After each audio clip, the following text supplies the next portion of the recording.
Hello and welcome back. Today I have a fun project for you. Here are the items I'll be using. Some foam, some yarn, thread, a pom-pom maker, and I'm using the dies from ScrapDiva Design to create this fun bunny. So let's get started. I want to point out that this was a project that I had so much fun because I'm thinking out of the box. Here are the dies. It's a mini album bunny die, and it comes with so many dies to make it a shaker, to make it a banner, to make it whatever you want. I just wanted to use it to make some decor. This would be perfect to add into a basket for Easter. So I was asked if I had a video and I didn't, and I just wanted to put it together and show you how simple it is to use your dies in a different way other than paper.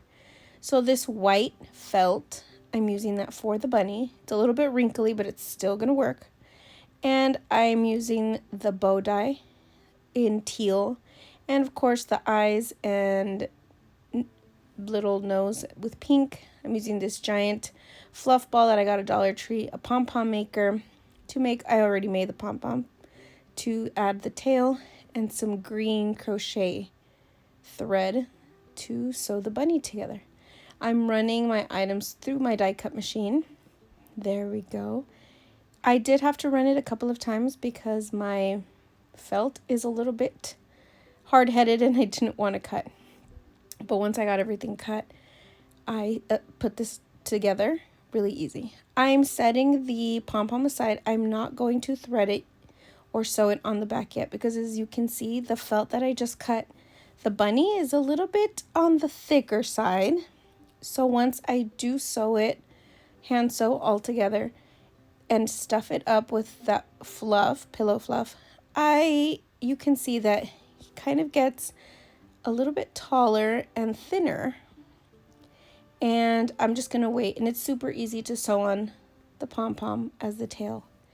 Anyways, so I'm going to knot the end, and I slowed this down so you could see. Once my bunnies, the felt was together, I started sewing from the inside. So I opened up the bottom, and you want to start at the feet, and I'll tell you in a moment.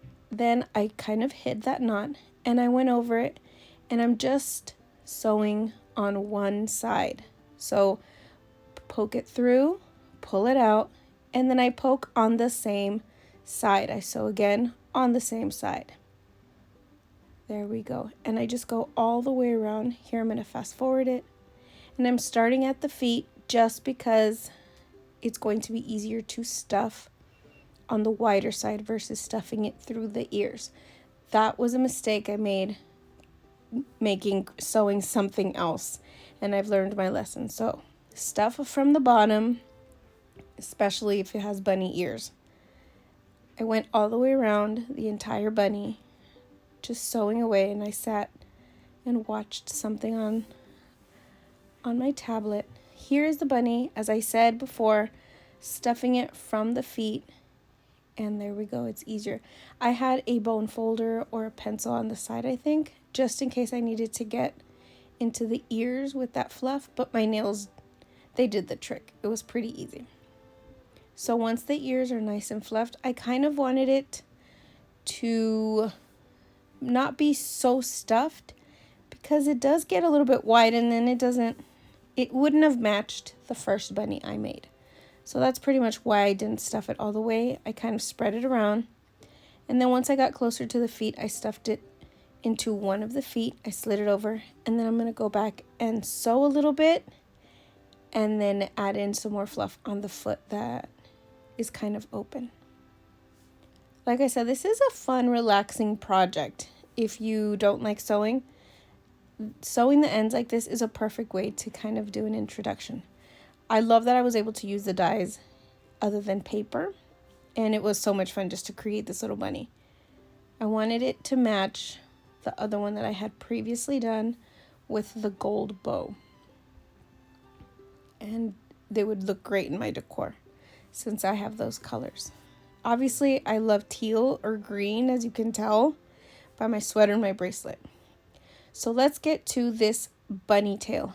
I simply used a needle and thread, and I kind of measured where I wanted it, and I sewed it on the back, making sure that I only sewed through one layer of the bunny. I didn't want to go through the front, or else he would look like he had a belly button. And it's really simple, just back and forth, kind of making sure that the tail is nice and tight and that it wouldn't pop off or fall off if it was pulled. There we go. Now I'm going to use some extra foam that I had to add in a little bit of dimension, or as a pop-up foam, and I hot glued it together because I was in a hurry. I didn't have time to do silicone and wait for it to dry. So I wanted that instant gratification of being able to glue it down already. And I started by gluing down the bow so I can kind of see where the face would be, because I didn't want the face to be all the way to the top, and he still looked like he had a neck, or she. There we go. Look at that. Then adding in the cute little eyes with the eyelashes. I think that's my favorite feature, is that the eyes have eyelashes. They're so cute. Adding in some blush on this bunny, and we can call it done. Look at that. Isn't he fun?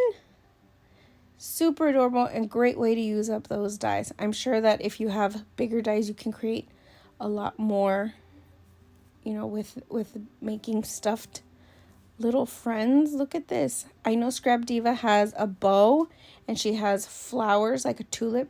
That wouldn't be a bad little sewing project to create either. Anyways, here is my other bunny, the first one I created. Isn't that fun? I like that the colors are complementing their stitching. But that's exactly what I created with this die. I hope you liked it and enjoyed. Here are a few pictures of close up and the products that I used. The description will have the link to the ScrapDiva Designs. She always has really great dies, and they're so much fun to mix and match. Until then, bye!